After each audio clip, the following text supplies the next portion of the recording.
Je m'appelle Eli Chaba. Je suis 5e fils de maman Bernadette Misenga. Et je suis l'un de ces 2 garçons, donc les plus jeunes des garçons. Et maman Bernadette, bon, nous on l'appelait Mamou. Hein? Mamou a été un très bon exemple de ce qu'une mère peut être pour ses enfants. Tous les souvenirs que j'ai de ma mère, c'est cela que je peux dire. Mamou meurt à 85 ans. Mais quand j'étais enfant, je ne pensais pas que je grandirais avec ma mère. Parce qu'elle était souvent malade, elle était souvent à l'hôpital. Et les souvenirs que j'ai de mon enfance, c'est que maman, qui était toujours hospitalisée, qu'elle venait à la maison quelques jours et puis elle rentrait à l'hôpital. Mais Dieu l'a bénie par la suite, elle a obtenu plein de guérisons et puis elle a repris la vie et puis la vie est revenue à la maison.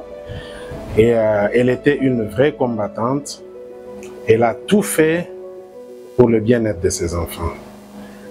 Et le meilleur souvenir que je garderai de ma mère, c'est le chemin de Dieu. Elle m'a montré le chemin de l'Église depuis que j'étais tout petit et jusqu'à ce que elle meure dans la foi. Elle était une vraie combattante, elle était prête à tout donner pour le bien-être de ses enfants, que ce soit le bien-être physique ou spirituel. Elle nous a montré le chemin de Dieu et elle a tout fait pour que physiquement, naturellement, nous puissions être des bons enfants, des bons citoyens utiles à la société. Beaucoup de moyens, mais les souvenirs que je garde d'elle, c'est qu'elle faisait tout pour me rendre heureux, allant jusqu'à se priver elle-même, parce qu'elle voulait que je paraisse aussi comme un enfant parmi mes amis, que je sois bien habillé, que je sois bien chaussé. Je réalise maintenant que parfois il manquait des chaussures, parfois il manquait de quoi s'habiller bien, mais elle faisait tout pour que je paraisse propre. Tu rentres à la maison, tu trouves qu'elle t'a acheté quelque chose qui est même au-delà de ses moyens, mais tout simplement parce qu'elle voulait que moi, son fils, je sois heureux. C'est tout ce que je peux dire. Je garde un très bon souvenir d'elle. Et je remercie Dieu pour l'avoir repris dans la douceur. Je crois vraiment que par sa grâce, je la reverrai un jour au pied du Seigneur Jésus-Christ. Kombo nangai Bibi Boyeka Chaba, nazali mwasi ya frère Eli Chaba, 5e enfant ya maman Misenga Bernadette, navandi na Irlande. Maman Misenga azalaki mama malamu mpona ngai, bokilo na ngai nakokoloba te ke nakokobenga ye bokilo te parce que elle m'a pris comme sa propre fille.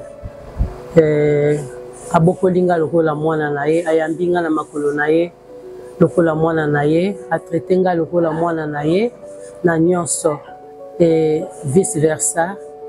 Naportaki mama Misenga na motema na ngai lokola mama na ngai.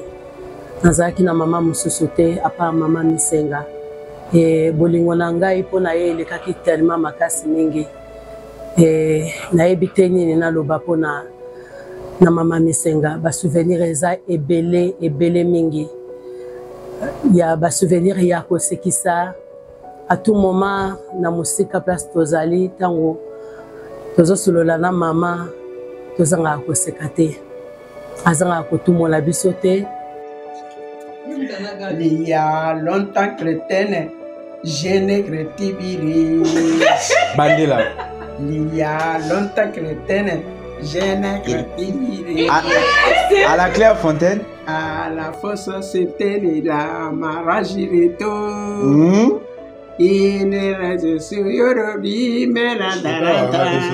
Kombo na ye apesanga ye Bibi Ntiona, so natuni elakisi ni yo oza kaka Ntiona. Kombo na ngai apesanga ye kombo ya Bibi Mposo. Soto seki mamu kumo na ye za mpusu te alobi oza kaka mpusu mpo na ngai. Nayebi te nini naloba mpo na ye. Naza na souvenir ya mabe te mpo na bukilo na ngai. Na nyonso asali mpo na ngai, Nzambe apambola molimo na ye. Apema na kimia esali biso pasi. Départ na ye esali biso pasi mingi. Esali libota pasi mingi makasi. Nayebi nini naloba te me nasengi kaka Nzambe ya console famille mobimba. Aza na humour makasi. Soko vandi na mamu seki te soko za na problème. Donc eza mingi ya koloba mingi pona wa.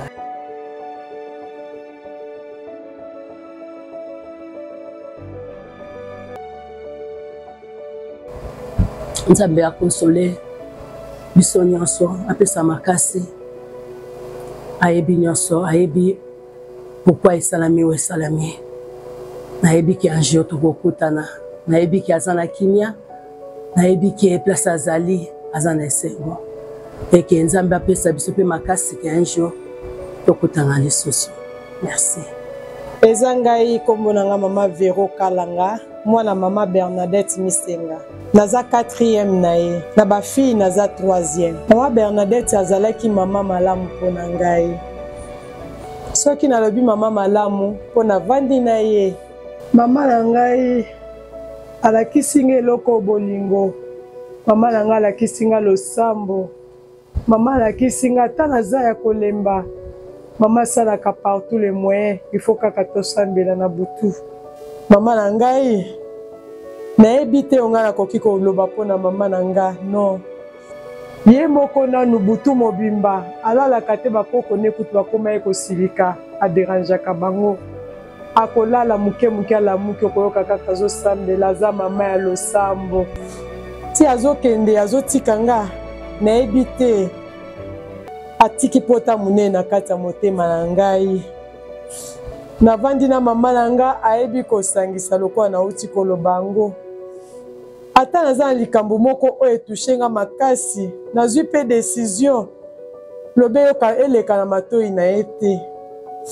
Mama soka ayoki kaka décision nga nazwaki, akobenga nga na kati ya chambre na ye, akopesa nga conseil nde mama nyonso apesaka. Kanga motema yaya oyebi tina nini yo nga nazoloba na yo, bokotikala bokosanga, bokotikala bokabwana te un jour. Nakomi kokende ba age se pusani. Soko bandi kozwaka ba décision boye kende kona pa azwi décision boye, est-ce que bokovanda bien? Boye tenga na lingi boye te na boti bino boza mingi te kasi boza na bolingo makasi. Et surtout pe boza bino so ba na message. En tout cas, nyonso ane banda kozongisa nga na nzela. Nazalaki kozonga na nzela mpona mama na ngai. Nayebi te o mama na ngai nakoki koloba lisusu. Misenga Bernadette, mama na ngai, otikeli ngai eloko nini? Tokokoka kokabwana te. Tokangi motema, otali nsima te mama. Otali nsima te okei. Likambo te. Eza nzela na biso nyonso. Nalanda kaka nzela olakisi ngai jour. Tokokutana mama na ngai.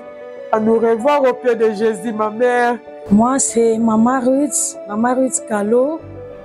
Nazali mwana ya Mama Bernadette ya suka. Nazoloba o ezalaki mama na ngai.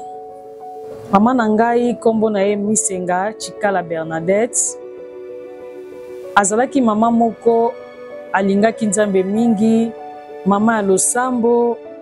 Azalaki mama moko ya losambo, mama alingaki Nzambe makasi. Abandai pe kosala entretien. Lelo nga na koma osalela Nzambe na entretien à partir ya mama. Donc a motivaki ngai makasi pona osalela Nzambe. Yango wana naza na ba souvenir ebele pona mama na ngai. Et puis avant sa mort, maman ande koyebisa biso kaka bomona mama Sarah Chondo te. Eza ami na ye moko bazalaka na ye na Kinkole asa précédent biso. Azoyebisa biso ka bozomona mama Chondo te, ye wana telemi alati bilamba pembe, azobeta maracas, azoyebisa nga na kende mbango. Bon, tellement ande koyebisa ngo mpo bakoko na ye, bakoko bazomona ngo lokola baosala baaventure nde bamesana. Mais nzoka ezalaki réalité, toye kokonfirma ngo ntango tomoni mama akei. Yango wana maloba na ngai ya suka, mama Misenga toyebi ke okufi séparation eza pasi.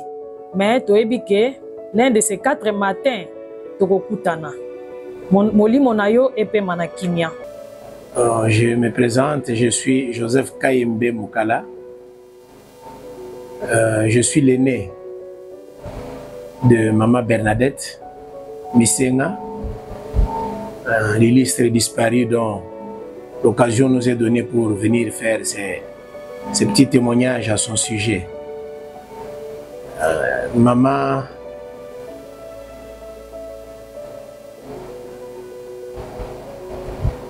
si je veux parler de Maman Misenga, dont je suis son fils aîné comme je venais de le dire, dans l'histoire, elle m'a mis au monde alors qu'elle avait 16 ou 17 ans.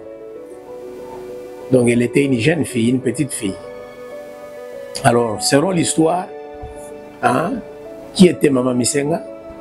Selon l'histoire, Bazali ko Maman Bane ko betelangai, abotami na famille, Bazali qui à peu près 18 personnes babotama qui na famille na bande kunayi. Mais na epa ba parents naye, maman naye, papa naye, na 17 18 babotama ki wana, Bazali toujours kokufa, balai kokufa. Et puis batikalaka omega 4. Na 4 wana batikalaki bango nyonso na yebaki bango, j'ai eu le privilège de koyeba bango. Na yeki koyeba bango puisque moi na botamaki leur maman abalaki, papa memaki na Katanga. Actuellement na Katanga, qu'on pouvait appeler autrefois Chaba, mais à ce moment-là c'était Katanga. Alors on est ba botaki ngai. Alors, avec la guerre d'indépendance, tu as eu Kokima, tu as eu Kozonga, tu as eu Kozonga Kishasa, et tu as eu Kozonga na Kasai. C'est alors que tu as eu la famille à maman. Banoko, Bazalaki Misatu, Yamibali, et puis maman Zalaki la seule fille. Et puis maman Bano Betelanga histoire de que na bande konyo sonenge babotama ki bakufakiwana, elle était presque la seule fille, l'unique fille. Pour ba misusu nyonso bazalaki minka bana mibali babotami bakufi. Et je connais ba oncle wana na yebaki grand-père, na yebaki grand-mère, ba maman na yebaki bango. En tout cas na fandaki na bango. C'est un peu ça maman. Alors maman c'était une chrétienne catholique. Ndenge tovandaki na histoire maman zalaki chrétienne catholique et abokoli biso na ndenge wana lokola chrétienne catholique, mais azalaki une maman spéciale. Ce qui les autres tozali ba chrétien, c'est puisque réellement maman avait donné un coup. Il avait participé à ce que nous sommes aujourd'hui, puisque je me souviens alors que tozali ki bana mike, chaque matin, chaque soir, maman nous réunissait pour la prière. Chaque matin, tongo nyonso poko nyonso avant tolala, soki tolamuki na tongo tokosambela, soki na poko tolini tolala tokosambela, biloko kolia tokosambela. Ce sont des choses aujourd'hui on a mon un message autonomie, mais na catholique, maman déjà là il pratique. Et c'est ce qui a influencé presque tous. Bana la union so aboti biso 6. Moi je suis l'aîné et il y a derrière moi 5, dont il y a un garçon et 4 filles. Et il est vrai que maman boteki bana to alaki 8. Dans 8 wana, ni balé, bazonga na gloire, un garçon et une fille. Et puis totika li otozali oyo. Tous maman bokoli biso na ndenge wana. Il est vrai que maman zalaki na tempérament moko dur. Alaki vraiment na tempérament moko dur. Soko yebi ete oui ko comprendre babé. Mais maman avait ce tempérament dur, à tel point que tempérament dur n'est pas aujourd'hui nous poussions à assumer quand même la responsabilité. Puisque bien sûr, elle a qui le mobile, elle a qui le macamou, dur, mais maman a un tempérament très dur aussi. Pourquoi? Papa soit la punition, maman n'a pas besoin de la punition. Même papa qui est moussala, maman a appliqué la punition. Surtout quand on a aîné, j'en ai connu de toutes les couleurs. Au contraire, à quoi qui parfois renforcer la punition. Et c'est ce qui fait que j'ai grandi chez les catholiques. Na politique. Et après un moment, na continue de réveil. Et goût de réveil, il y a un message. Et c'est moi qui a amené le message dans ma famille. Oui, maman a contribué sérieusement pour moi. Si aujourd'hui je suis l'aîné de la famille, j'ai la responsabilité de la famille. Si maman n'avait pas imprimé son caractère sur moi, ce que maman a imprimé qui caractère n'est pas un irresponsable. Quand on a un message, alors balé qui n'a pas influencé, un message influencé bango, mais muto bandaka ko liboso influencé, être influencé c'était maman. C'est comme ça maman en quelque sorte a botingai nanzoto, mais dans l'esprit c'est moi qui l'ai amené à Christ. N'a même les messages, n'a téye message, un demi message et puis aye ko rejoindre bisona na kati na message ndenge azali ko kufa comme un chrétien. Alors donc vraiment maman était vraiment une chrétienne. Les gens pouvaient, le caractère n'est dur, les gens pouvaient penser, les qualifier d'une manière ou d'une autre, mais maman, c'était une chrétienne. Alors, ma souvenir, on a regardé la maman, je peux parler de comment maman qui a attention sur tous les enfants et particulièrement dans Ngamoko. Même dans j'étais toujours un bébé pour lui. J'étais toujours bébé pour lui. En tout cas, quand c'est dérangé, il faut y aller. Qu'est-ce qu'il y a? Ce que je intervenir, pour maman, il y a s'il faut intervenir dans Bukoko, il faut intervenir pour la guérison. Alors, il y a quelque chose qui m'avait vraiment marqué dans ma vie, c'est à l'âge de 5 ans, 4 ans ou 5 ans, alors que tout ça, le voyage à Lubumbashi, na koko nangai, côté à papa, tu es kozonga na kenaka congé, tu es kozonga na koko, hein, koko ya mwasi, ou abota ma papa na biso. J'étais malade. Naï kobela et maladie wana emema ngai na handicap physique. Na koma ki paralysé. Et j'étais handicapé, paralysé. Et je commençais à marcher à 4 pattes. Et j'étais bossu. Et je suis encore en train de voir ça, puisque dans déjà à 5 ans, je vois ça. Et maman a tout fait pour nous. Maman n'a pas regardé. Papa, famille à papa. Pour balandelinga bakokite, alors maman senga permission et pas ya koko nanga mobile pour abota papa abino pesanga mono na me maye baba no nae. On a vraiment en tout cas pour grand-mère nangai oyo pombo ya Vero Kalanga, petite sœur nangai, grand-mère nanga na yeba ki pe biloko bokoko makasi pona ba ki ba biloko bokoko ba traitement bokoko. Nde maman azwa kangai amemi ngai pa koko kuna. Koko wana s'occupaki na ngai, s'occuper na ngai titi na habité na salaka combien de temps on n'est pas koko et je m'étais retrouvé guéri ma corona ngai et se redresser nkunki ekimi et puis na kuno kotambola droit ndenge nazali lelo pour montrer que maman avait vraiment veillé sur moi pour nazala ou nazali. D'abord pour ce deuxième exemple aussi à l'âge de 14 ans 15 ans na belaka hernie de deux côtés, hernie inguinale bilatérale. Nous allons hospitaliser dans la clinique universitaire de campus. Dans 74. Dans l'air, nous allons avoir garde de malade. Le système hôpital est hospitalisé. Mais je pouvais voir maman. À cause de la clinique universitaire. Quand on allait dans la chambre, maman déjà à 6 heures. Azali banda dans clos. Na la fenêtre nanga avant kuna aotala la fenêtre nanga pour azela bafungola porte à côté ya komona ngai.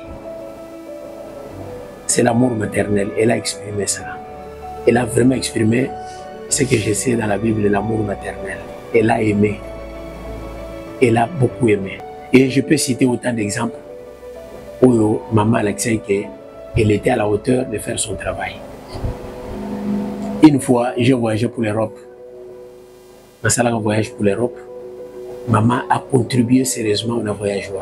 maman avait contribué sérieusement dans mbongo na ye na oyo moi ma commerce mané ko sala, il a contribué. Donc maman a été beaucoup pour moi. Et avec tout ce qu'il a essayé de faire pour moi, pour mes enfants, pour mes petits frères et sœurs, une telle femme, je ne pouvais pas l'abandonner. Mais c'est comme ça que on a essayé de continuer avec elle, de marcher avec elle, de veiller sur elle. Na âge nenga bani ko poussa na paix, bani ko poussa na aujourd'hui 85 ans. En tout cas, on ne pouvait pas l'abandonner. On devait veiller sur elle jour et nuit. Et je remercie le Seigneur de tout cœur de m'avoir donné une telle maman.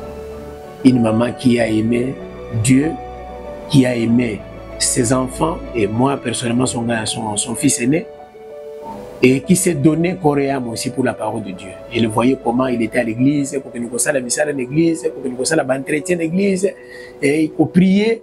Maman aimait beaucoup prier. Maman est partie. Je sais qu'on va se rencontrer avec lui dans la gloire, puisque je sais les derniers mots quand je causais avec lui.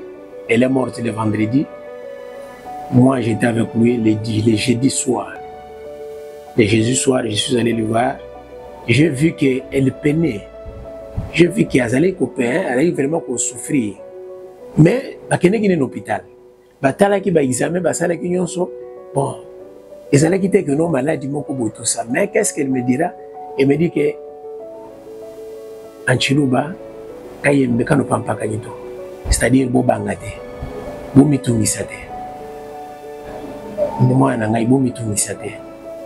c'est les paroles qu'il pouvait me dire.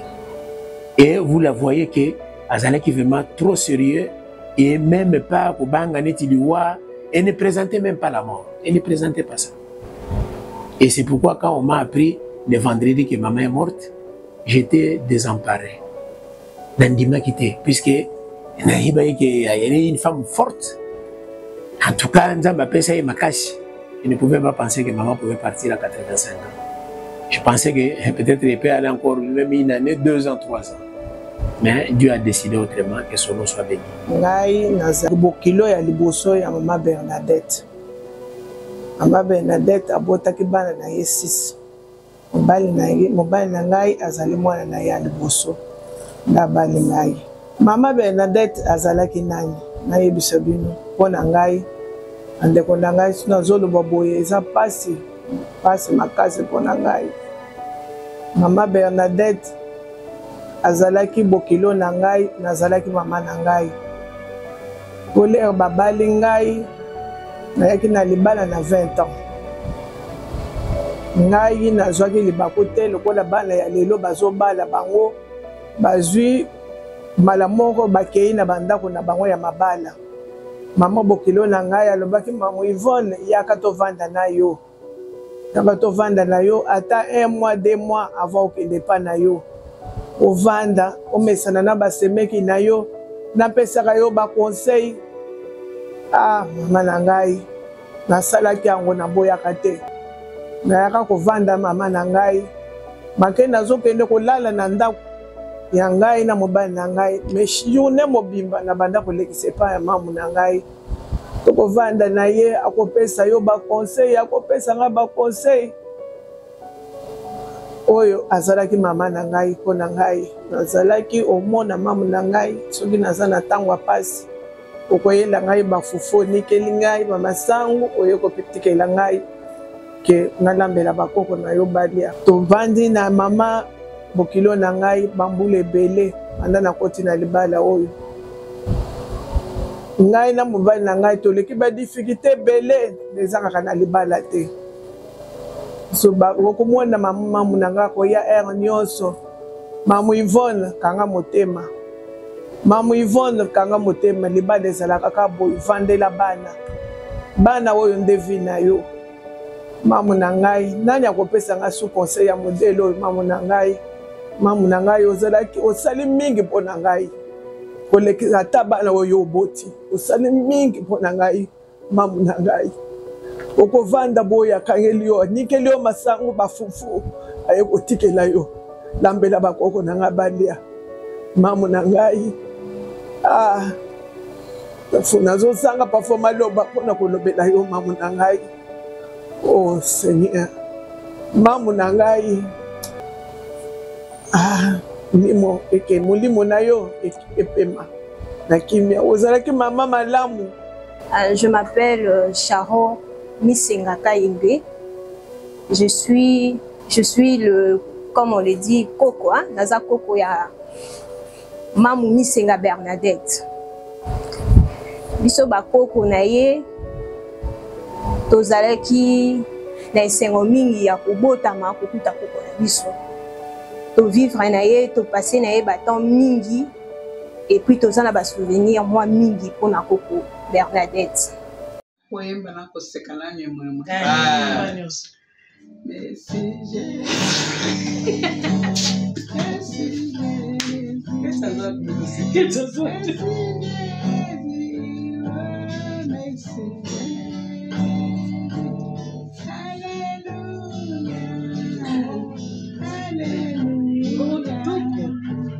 Alléluia.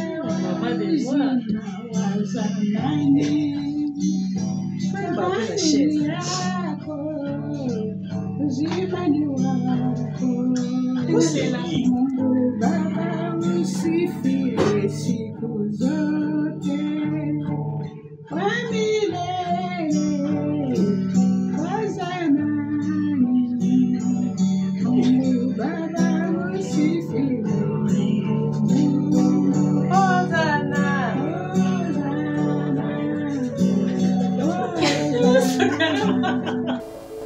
Koko Bernadette Nabiso, à chaque fois, nous allons en habitude quand on va dans l'église, je me rappelle encore.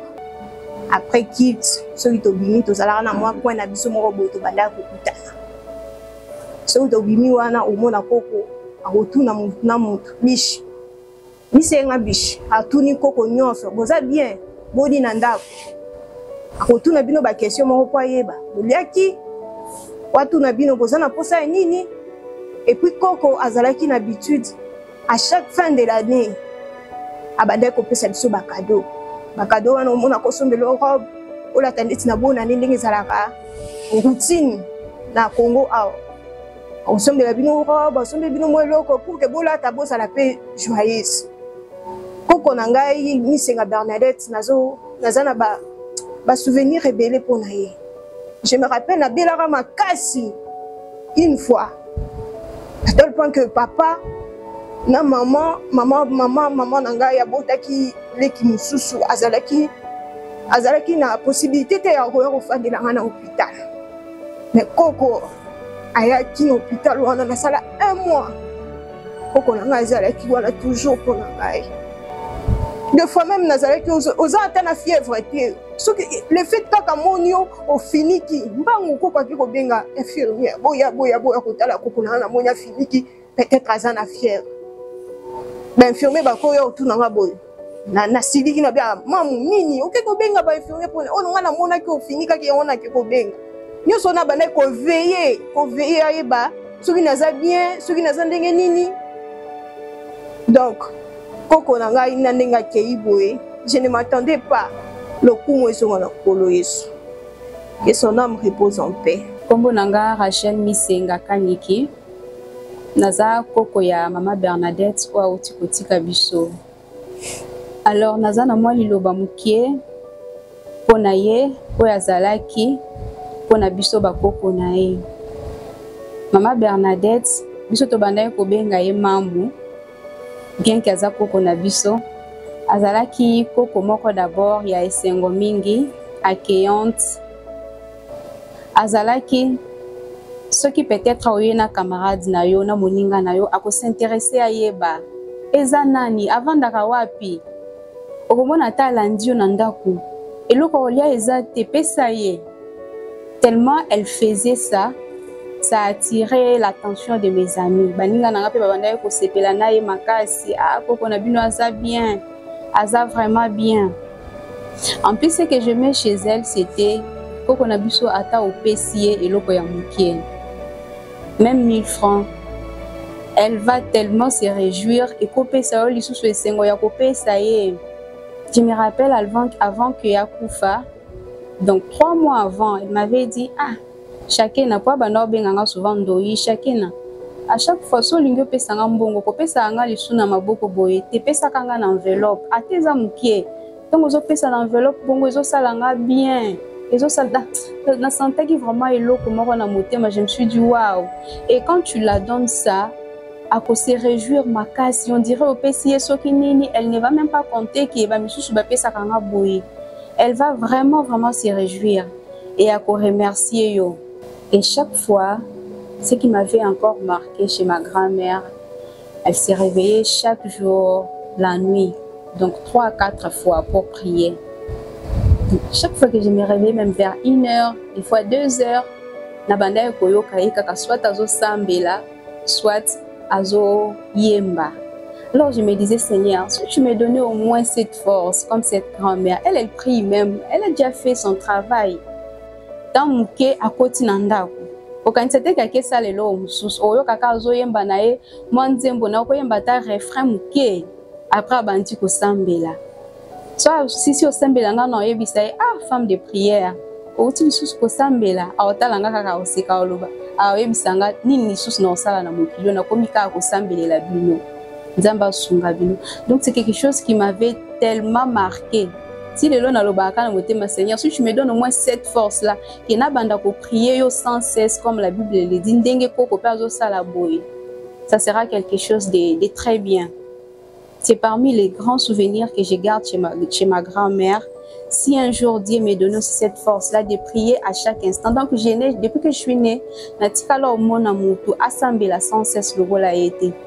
Yé penaza expérience ya liboso na monde donc à chaque instant exactement que matin midi soir mais elle c'était après 2 heures elle est là elle prie après 2 heures elle prie après donc je me disais peut-être que Nzambe a comment il faut préparer mais quand on m'a appris son départ j'avais beaucoup pleuré je m'étais dit que tes bonnes œuvres te suivent donc c'est un peu ça. Merci beaucoup. Si c'est pour s'il faut dire en bref pour ma grand-mère, c'est ça les souvenirs que je garde pour elle. Merci. Je suis Marie Chibola Galula, la deuxième fille, donc deuxième enfant de maman Misenga. Et comme elle aimait toujours m'appeler Mwandamba. Misenga est notre maman. Comme tout autre humain, elle pouvait aussi avoir des faiblesses. Mais ce que je retiens dans notre maman, la particularité qu'elle avait, comme nous ici dans les messages, une femme n'est pas permis, il n'est pas permis à une femme d'enseigner, de prendre la Bible et enseigner dans l'assemblée. Néanmoins, la maman, dans notre foi avec notre maman, est appelée 5e évangile. 5e évangile, c'est-à-dire que maman peut rester avec ses enfants, prendre la Bible, lire, exhorter ses enfants, donner des conseils. C'était la particularité que notre maman avait. Même quand on était dans la foi catholique, puisqu'avant de croire en ces messages du temps de la foi, on était dans la foi catholique. On pouvait voir maman prendre son chapelet, des statuettes de Marie, là, installer un peu sa petite hôtel à la maison, son hôtel à la maison, et nous tout autour de la table, chantant les chapelets ici, récitant des Ave Marie, là, on avait retenu sa partie de notre maman quand on était dans la foi catholique. Et elle nous exhortait toujours. Et quand nous avons écrit le message, tellement qu'elle avait déjà cette vision-là, qu'elle était une 5e évangile, elle n'avait cessé, au contraire, ça s'était vraiment accentué. Elle pouvait rester là-bas le matin avec nous, chaque matin, surtout si nous sommes pendant les vacances, elle prend la Bible, elle lit, elle prie pour nous, elle nous exhortait. Donc ça, elle faisait cesser de faire ça pour nous. Et ce que je retiens encore de la particularité de notre maman, c'est le pardon. Souvent, elle nous disait, si quelqu'un te fait du mal, ne remets pas le mal pour le mal. Si quelqu'un te fait le mal, toi, remets le bien. Et c'est ce qui était sa vie. Si quelqu'un lui fait du mal ou il voit que vous êtes un peu en conflit avec quelqu'un, c'est elle qui va commencer à demander, vous êtes parti voir un tel, vous êtes parti un peu voir un tel. Et souvent même, c'est elle qui nous exhortait souvent d'aller voir notre papa. Chaque fois, Marie, quand vous vous croisez avec elle, Marie, ce jour, si vous êtes parti voir papa, oui, papa, nous sommes partis voir. Ou vous lui avez amené quelque chose, à de temps en temps, il faut aller voir votre papa. Hein. Il n'y a pas deux papas dans la vie, il y a seulement un papa dans la vie. Allez le voir, le consoler. Il est malade, vous étiez partis le voir. Même les anniversaires de papa, souvent on pouvait rester dans la distraction, c'est elle qui nous rappelait. Bientôt c'est l'anniversaire de votre papa, qu'est-ce que vous avez préparé pour lui?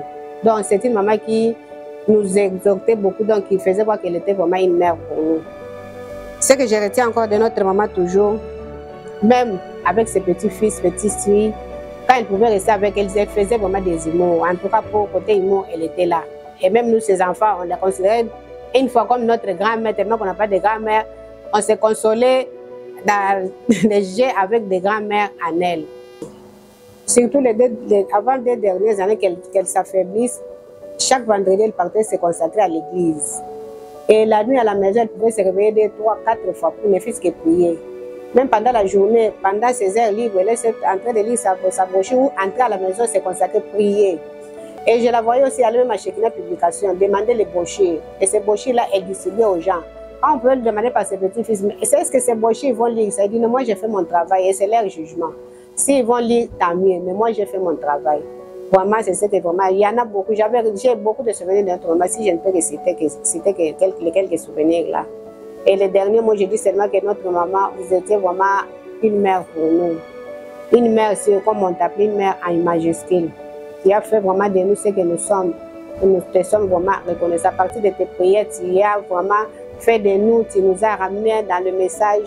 Et nous sommes avec tous nos enfants dans ce message grâce à vous, notre maman. Nous savons bien que bientôt nous allons nous rencontrer dans la gloire au pied du Seigneur. Et le Seigneur bénisse. Je réponds au nom de Evodi Kayembendaya, la fille de Papa Joseph. Naza koko ya maman.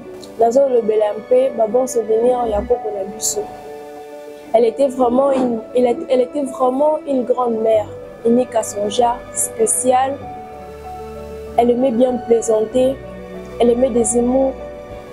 Tokovanda boyaya biotio, on a kabosa la nae bagé. Je me rappelle encore quand on était tout petite, on préférait aller à 20 ans chez elle qu'ailleurs. Parce que là-bas, on était à l'aise. Donc, on était vraiment gâtés. Donc, tout ce qu'on demandait, elle nous donnait. Vu que nous, on préfère bien manger le riz et l'haricot. Elle s'est sacrifiée. Elle s'est sacrifiée pour nous préparer le riz et l'haricot. Elle nous mettait ça dans un grand bassin là. Tokolia, tokolia, tokolia. Quand nous allons finir là, elle nous prend, elle nous amène dans la douche.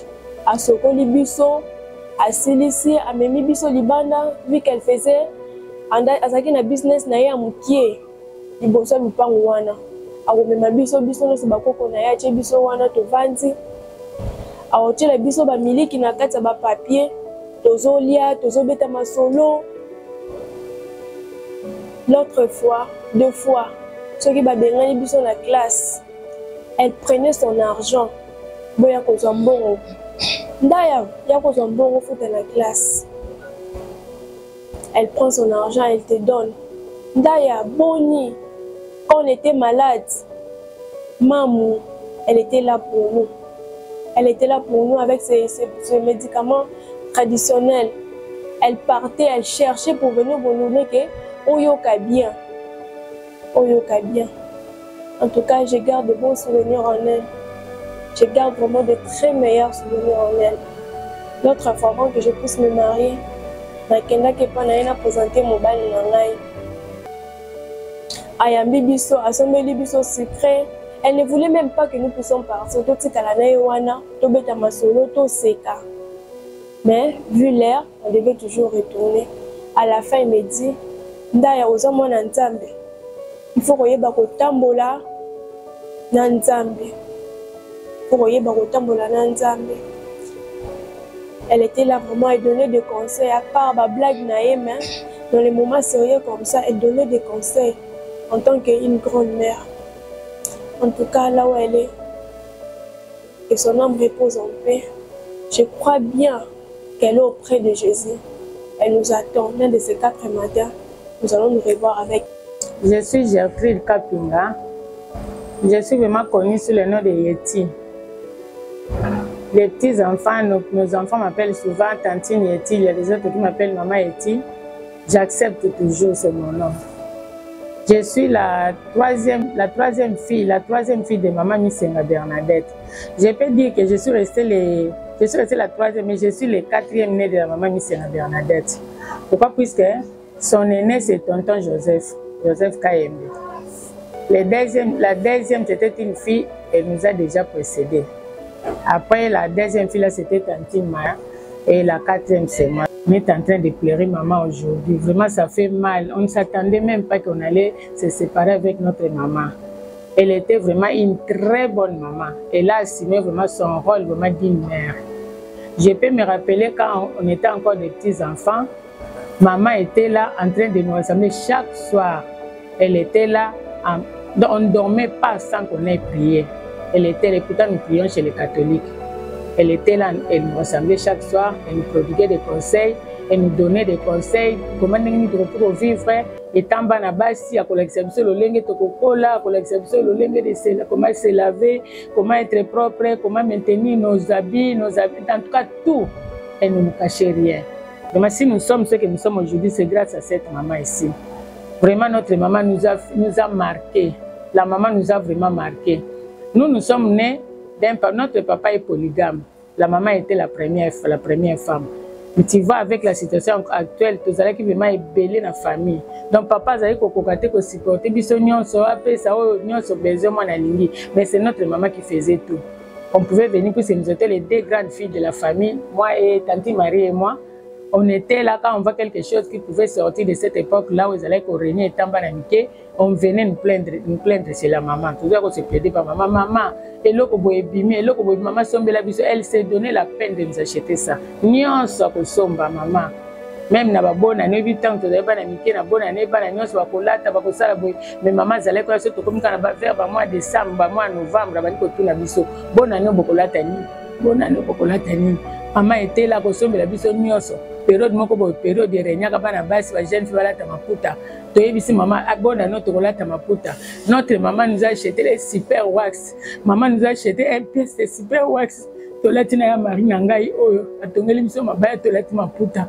Maman nous a acheté les super wax. Ezeli comme ezali ko sala maté to batunu so bazo tape sur la quartier bazo kama bana mike ba balati super wax. Bana mike ba tongisi biso mabaya tolati vraiment tozali ki vraiment gâté par maman na biso. Azali ko pesa biso nyonso tozali ko senga vraiment lelo to perdre maman nangai ezali passe na 2004 na bela ki lisusu makasi bandekoranga pe na kokufa la maman nangai oyo tant que na hôpital j'étais même mourante na kufa ki penza bazo pelisa mettre na sama kolonanga on azo bouger te ba meminga na hôpital na Saint-Joseph to komi na Saint-Joseph ba koti sur la soins intensive ba non to yamba ete aza ebembe to yamba ete bokete na salle de mort maman le non oyanga akufite oyanga ya kufite oyanga za bomo oyanga ya kufite mais maman ozandeni bata shekina mozala bopo na nini bote kuna ndo mama boy bata na salle de mort batenga kana branca libanda wana nazo bouger te nazo ningana te nazo pema kaka mukie penda de mutu ako otala te nazo pema mama boya le bibo tiena salle de mort kaka mama na ngai na grand frère na ngai Joseph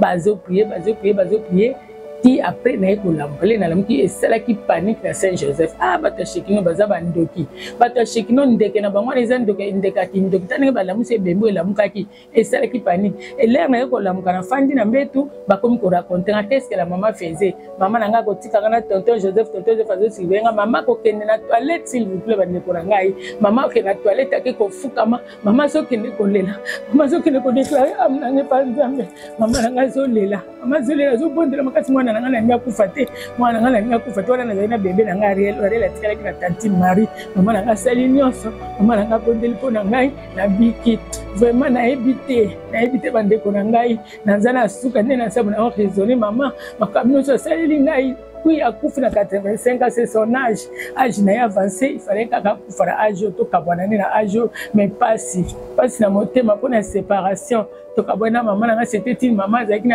vie à prière to ko bande maman Maria uti ko basiko quand elle venait chez nous so azotamla banda ko na biso nyonso maman na biso ko lampa 4 fois chaque nuit akolamuka 4 fois pour na ko prier des fois même bakoko na bakomo yo mamu yo musanu ka ko déranger batu na butu batu balali zo déranger batu na butu sambela kama lembe alobi ya ndie bozo bananga na déranger ka bino ko kota ka bolali neti bibembe lelo bokomona na ko yela bino pena na tambour na bano yeba na zo beta na tambour mais ka to ko beta vraiment na suki na ebelo comme si na ko lobate maman nga sali mingi pona biso et là c'était une maman qui s'est donné de tout son corps de toute son âme pour na éduquer biso la voie chrétienne les lois tiki biso na kasala na nyonso sali le azala ki vivante na mokili oyo et langaye nzambe nanga abatela ye molimo na ye epema na.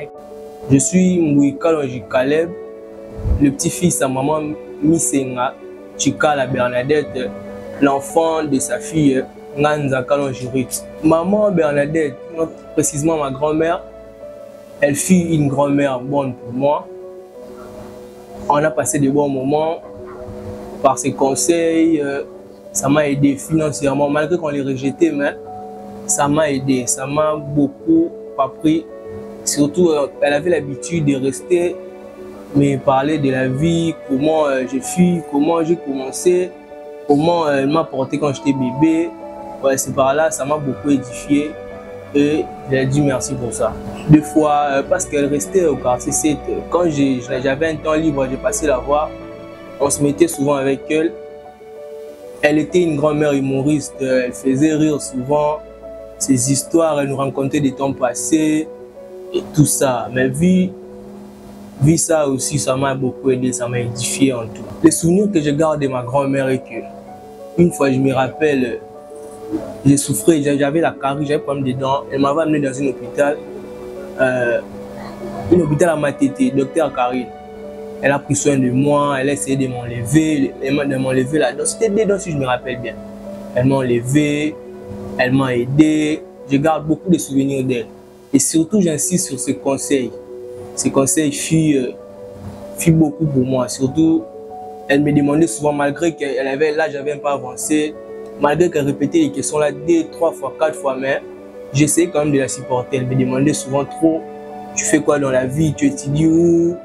Tu es en quelle année? Je l'ai répété ça maintes fois, mais vu que là j'avais avancé, elle continuait toujours à me poser, mais je ne suis pas fatigué de la répondre. C'est que je vais la dire que son âme repose en paix, à jamais dans nos cœurs. Merci beaucoup. Je remercie Dieu de nous l'avoir donné. Elle a bien éduqué nos parents et nos parents aussi de leur part. Ils ont fait leur part de nous élever dans la voie que nous devons suivre. Que son âme repose en paix.